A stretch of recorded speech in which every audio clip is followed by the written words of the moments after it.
Abantu abadala bomndeni sebamyale bahluleka bamekisa kwinyanga ezinkulu zasendaweni ukuthi bazame kumsiza kodwa lento akayiyeki. Abafundisi bake bambeka izandla bamthandazela yoqala emsebenzini kodwa lento akafuni kuyiyeka.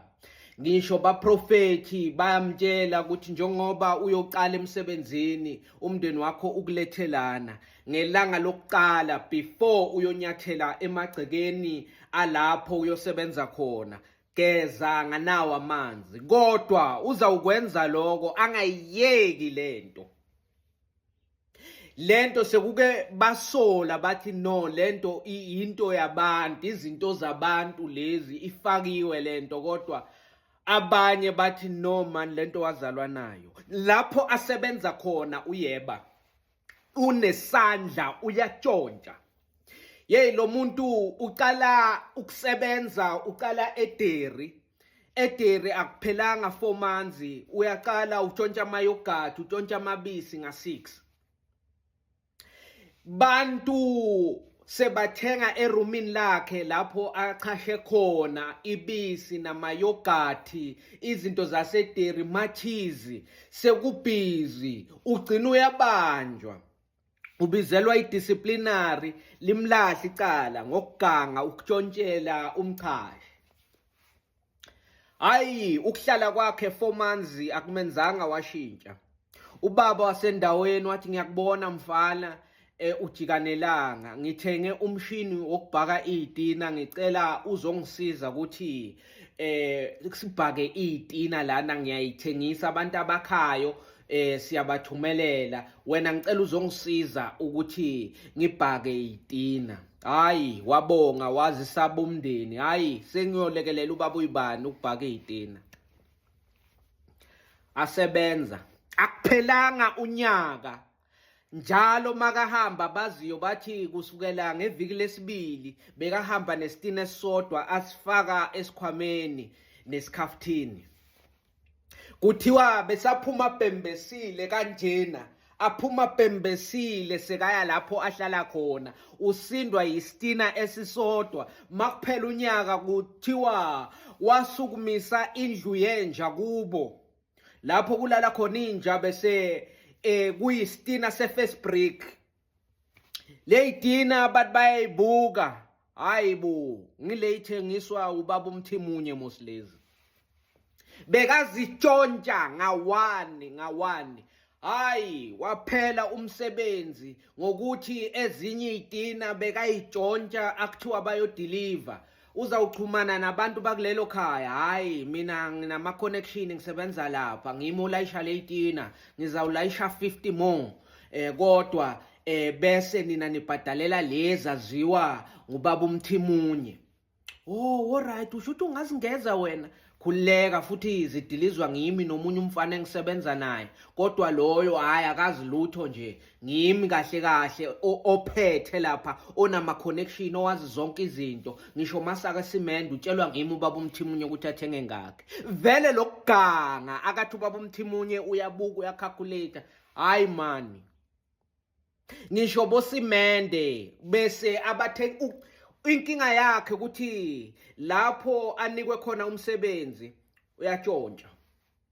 Uphela umsebenzi waseyitineni, hayi kube khona isihlobo esisebenza eUnilever, kwenziwa insipho, into zokugeza nje, inhlobonhlobo zeinsipho, dishwashing liquid, powder, leyo kwasha impahla.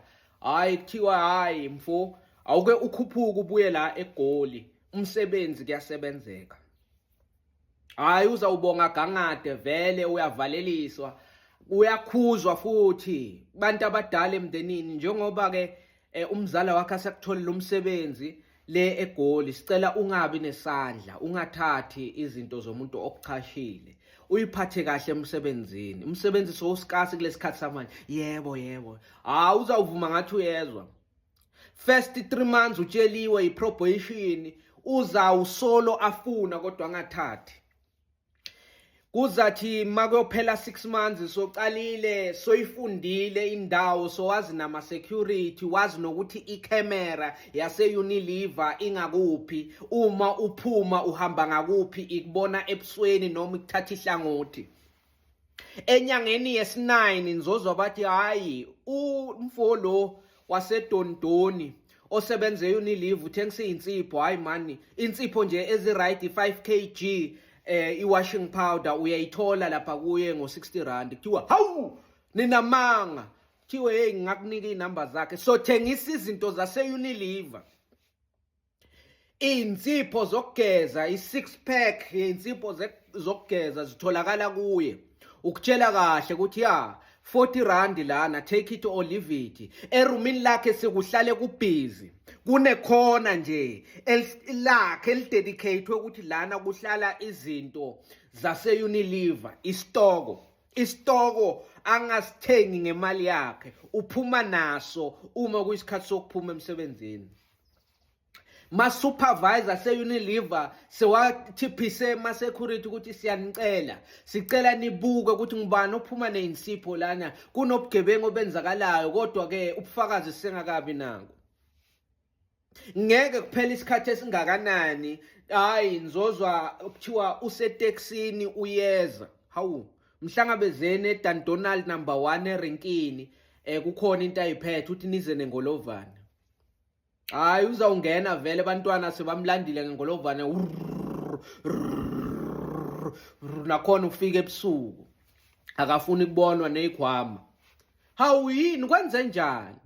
Hayi bayahlanya, yazi umuntu nje unamabhadi unamabhadi yini. Hayi lapho umsebenzi uphelile. Uphela wathi yini? Bangitshela ukuthi imali lapha bona inkampani yastrugglisha, nakhona ngiyamangala ngoba bathi bangitshele ngabo first in last out, bathi mina ngoba ngifike ekugcineni vele kumele kuhambe mina kucala abanye basele. Usaba kusho ukuthi bese avule istoro sey'nsipho zase-Unilever, nakhona eGoli sophelile umsebenzi. Indaba izawuvela ngalomzala owamtholela umsebenzi eGoli ukuthi hey phela loyo muntu uphelelwe umsebenzi emva kokuthi ma-security athi ayamsesha aphume ne-washing powder i-2 kg. Hawu ney'nsipho, hawu yebo. Hayi manje bangamcoleli, hayi vele icala lamlahla, bekunabofakazi. Kukhona nje umuntu unesandla, noma ungamfakaphi, noma ungamfaka ukuthi ngicela mfana wami ungisize sithengise isanti, sithengise umhlabathi. Uzawuzama indlela yokushontsha loyo mhlabathi, noma ungathi asifake maglasi, uyabona kuma-window frame bantu abakhayo, ufike nje sizababofithela iglass. Uzozama indlela ukuthi lento asebenza ngayo agcine ayithengisa, agcine anayo lapho ahlala khona.